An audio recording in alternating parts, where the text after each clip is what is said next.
Ni niyo nkuru Yusufu ku mazina y'abavyeyi. Kirikou A Kili the Badman mu muziki, umwe mu bagize umugwi Birman Boy. Aho ubona uyu muhungu afise impano yo kuririmba, yanabigize umwuga ari navyo bimutunze. Yaravuye ku rwego rw'intara araduga araja ku rwego rw'igihugu, ubu araduga ageze ku rwego twita mpuzamakungu, ariko international guys.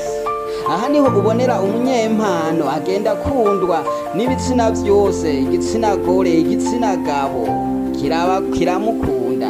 Aho ucibona ko uwo muntu afise impano, agakundwa n'abantu b'ubwoko bwose, ababosi, abakene, bose.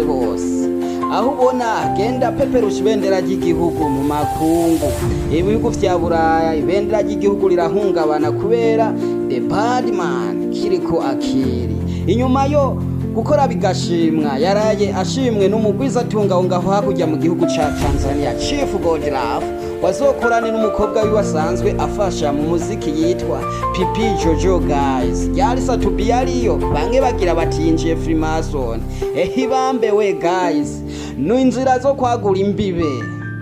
Fasha uyu mwana abandanye yandikisha igihugu c'u Burundi mu makungu guys, candikwe no mu bitabo kubera uyu muhungu niyo nkuru Abubakar guys. Support this guy, is very talented. If you support him atafika mbali sana guys. Barundi kazi, twishimirize, Imana yaraduhaye uyu mwana ntaje yatereranwe ngo ibintu